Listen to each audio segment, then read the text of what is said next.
Okay, guys, welcome to a how to play Pokemon tutorial, or I guess more so a guide. In this video, we're going to explain basically step by step how to play the Pokemon trading card game from the ground up.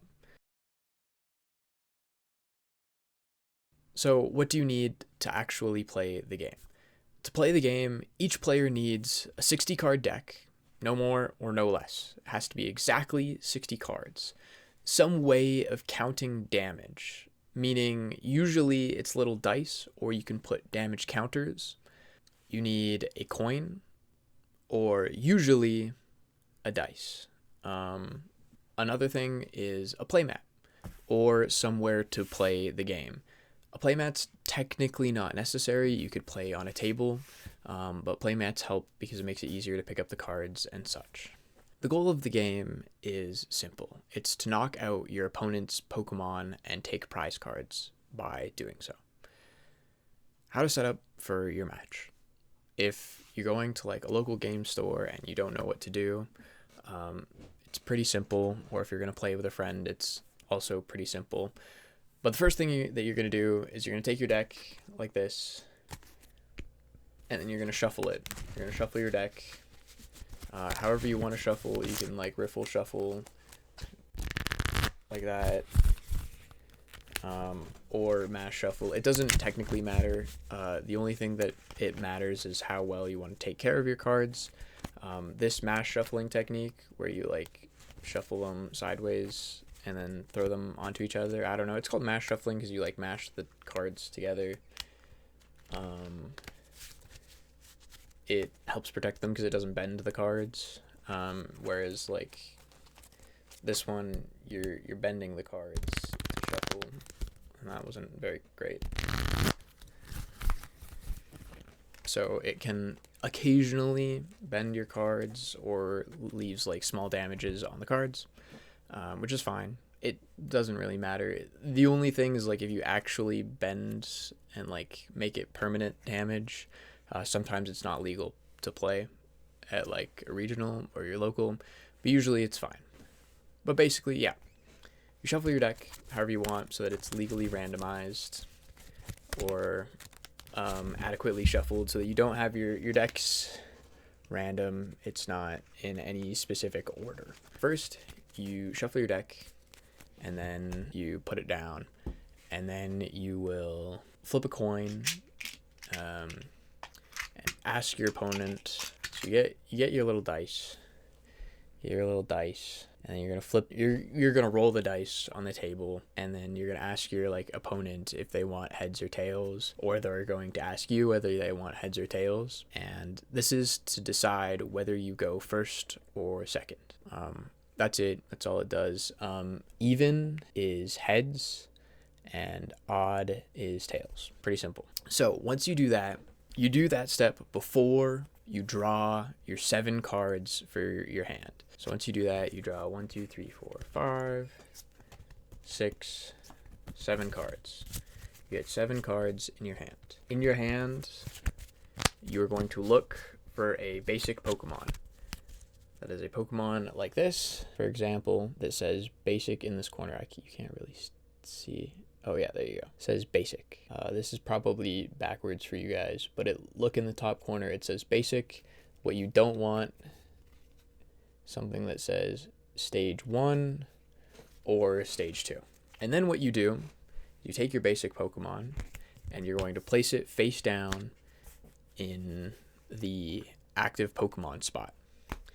That's just saying that is the Pokemon that you are currently using to battle the other Pokemon. You can also put up to 5 Pokemon on the bench.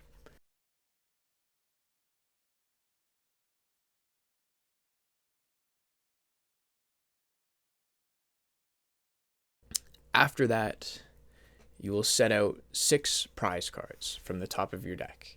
So once you draw your 7 cards for your hand, and then you have a basic Pokemon, if you don't have a Pokemon, you'll mulligan, and what that means is you're going to shuffle your hand back into your deck, you're going to shuffle again, and then you'll draw another 7 cards until you find a basic Pokemon, and then your opponent If they don't mulligan and they have a basic Pokemon, which will be signaled by the face down card in their active spot, they will get to draw an additional card for their starting hand for each time you mulligan. So if you mulligan once, they get to draw one card. If you mulligan 4 times, they get to draw 4 cards. But that part is optional. They don't have to draw those cards, or they can draw up to 4 cards, which is all fine.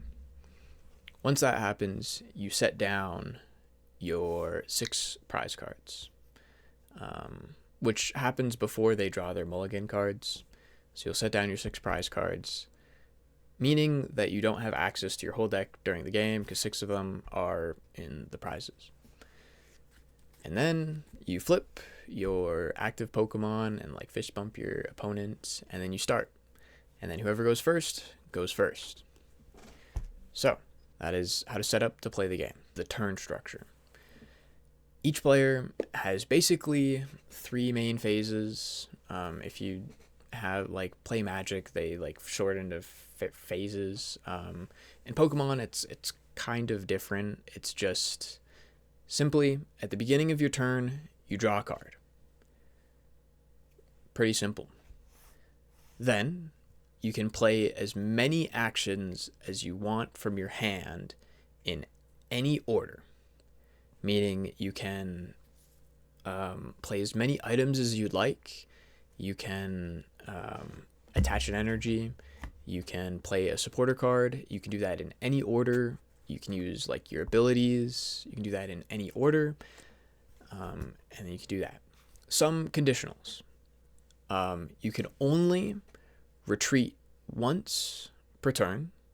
You can only attach an energy once per turn, and you can only play 1 supporter card per turn.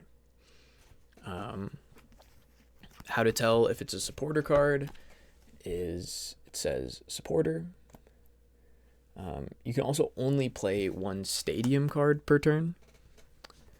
But all of the cards that have these, all of the trainer cards that have the conditionals always say it on the card somewhere.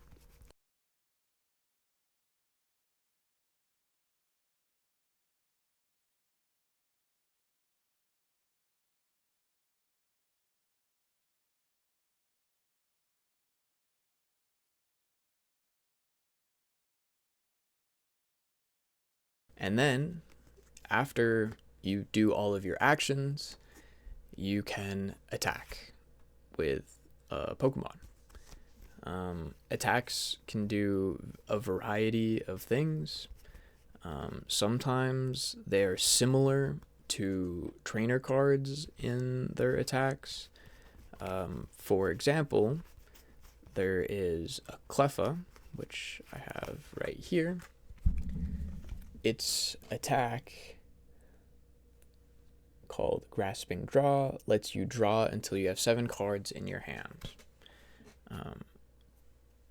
So it doesn't do any damage, it does other things, but that still ends your turn. After you attack, after you attack, that is the end of your turn. That's the last thing you can do in your turn, unless you just have like an ability that says after you attack, you can use this ability. Okay.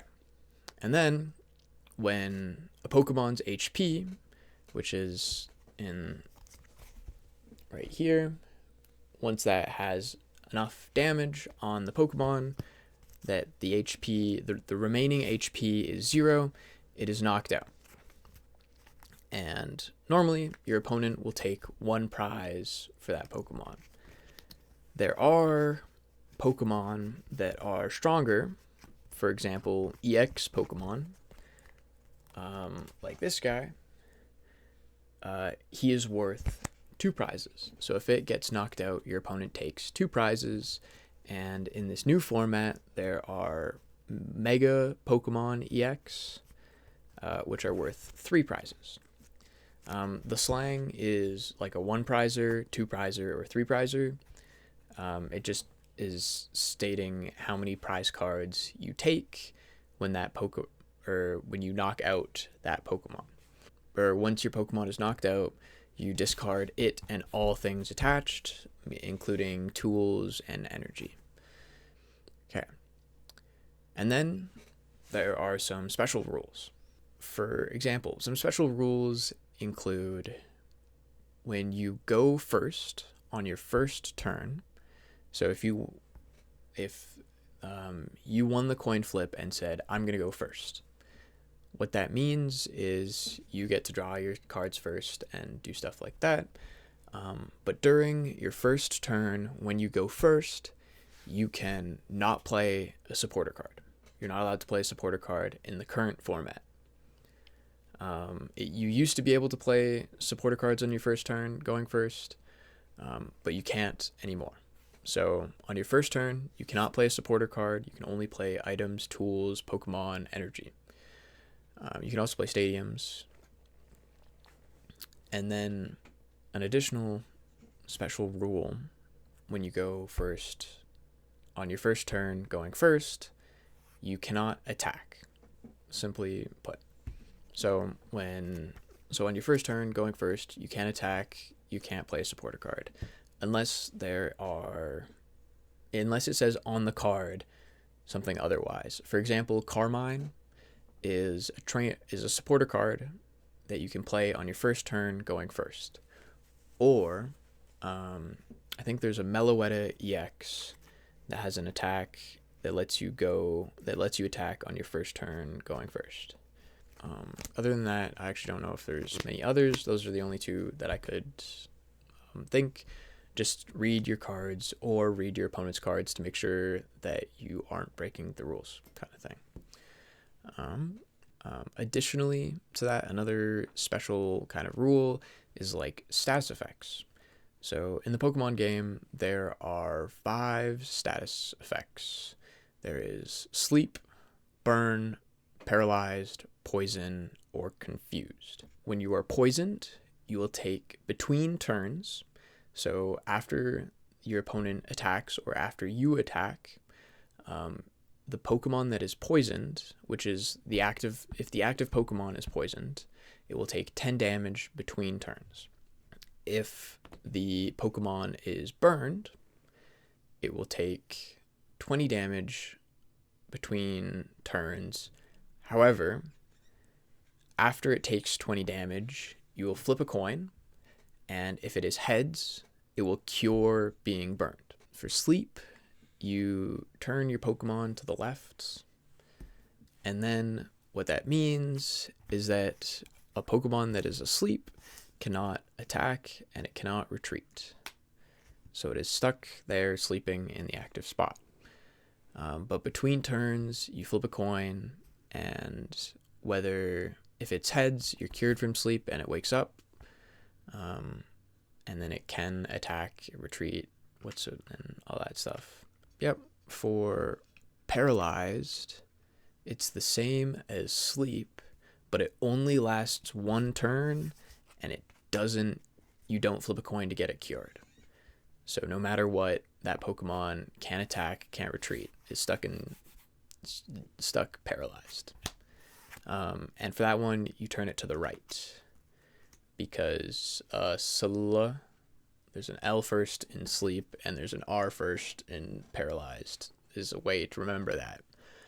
When you're confused, you turn the Pokemon upside down, and then whenever you announce an attack, you flip a coin, and if it is tails, you do 30 damage to that Pokemon, like your own Pokemon. It'll do 30 damage to itself. If it is heads, the attack goes as it normally would.